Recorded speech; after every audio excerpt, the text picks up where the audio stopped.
नमस्ते, आदाब, सत श्री अकाल साਰਿਆਂ ਨੂੰ। I am Mehak and I'm back with another video with some important topic that is foreign exchange.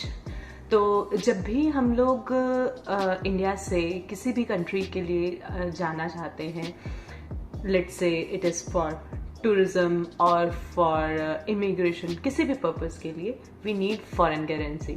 तो foreign currency लेने के लिए we have to go to some agents just like Western Union or any other money transfer agencies जो हमसे कुछ commission charge करते हैं. And we were of the perception कि हमें भी इनके पास जाना है. हमने अपने एरिया के अलग अलग वेस्टर्न यूनियन एजेंट से डिस्कस किया. हमने एक्सचेंज रेट्स पूछे, हमने मार्जिन्स पूछे, हमने ऑनलाइन चेक किया, देन कंपेयर किया. हम फिर अलग अलग बैंक्स गए. बैंक से हमें ये पता लगा कि banks don't keep foreign exchange with themselves. वो सिर्फ एक मिडल मैन है जो अगर किसी को फी देनी है किसी कॉलेज की या कुछ भी पेमेंट करना है online, they arrange foreign exchange and they pay to the another party and they have links with these such kind of agents. तो हमें अलग अलग लोगों से अलग अलग लिंक्स मिले, अलग अलग एजेंट्स के, जिन्होंने हमें प्राइसेस बताए.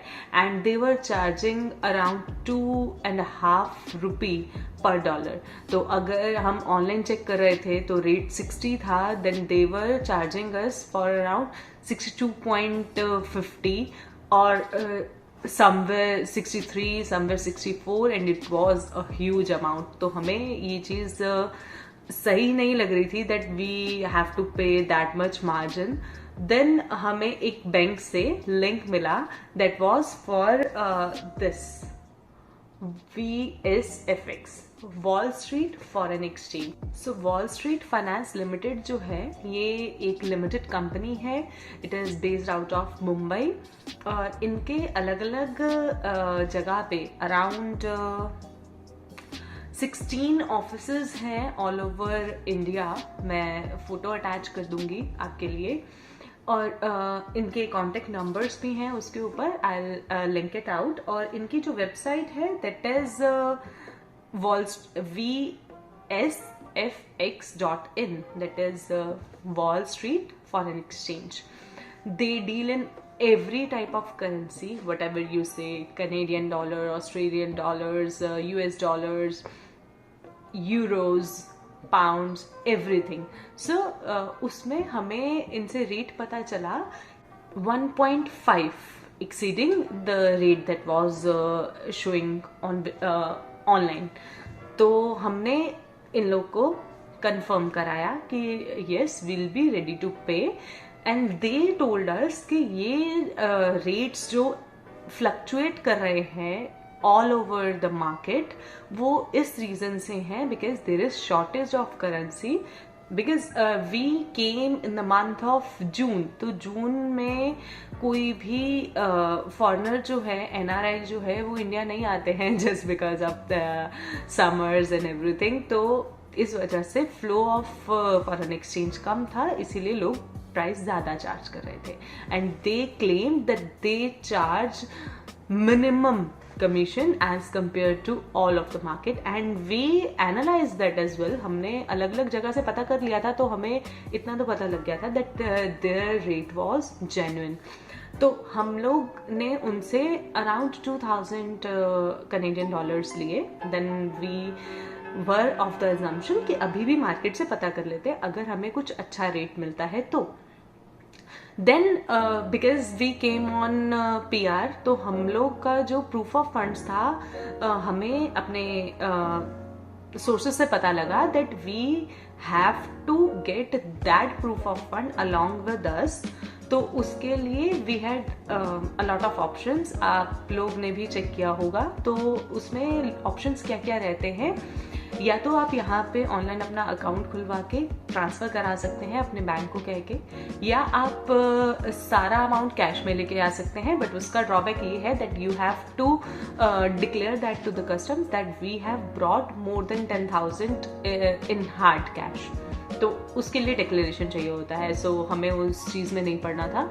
तीसरा था कि आप बैंक ड्राफ्ट बनवा के ला सकते हैं। तो बैंक ड्राफ्ट बनवाने के लिए हमें बैंक में जाना था। हम बैंक गए, बैंक जाके हमने पता किया, बट बैंक की बहुत सारी फॉर्मेलिटीज़ थी and it took us around a day and more. तो हम लोग के पास टाइम बहुत कम रह रहा था। देन हमने इन लोग से बात करी, देन हमें पता लगा कि इनके बैंक्स के साथ लिंक है, जैसे मैंने आपको पहले बताया।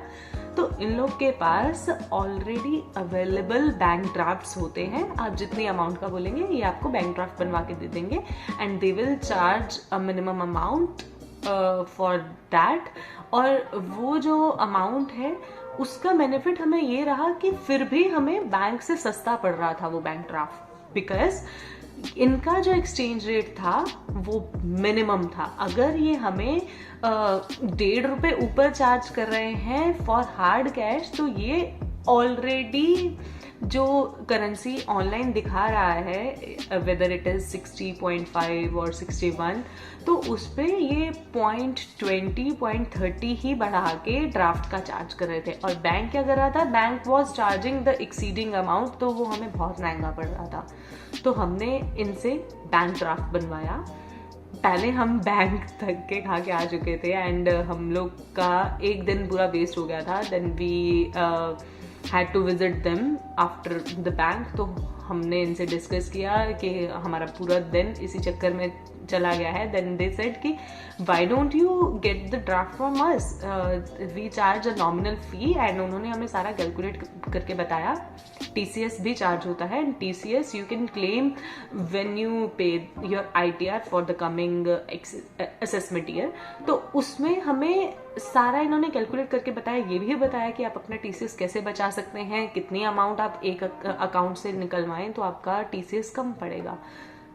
देन वी अग्रीड, हमने इनसे बैंक ड्राफ्ट बनवा लिया, but it was handwritten. हमें ये डाउट था कि पता नहीं बैंक इसको एक्सेप्ट करेगा कि नहीं।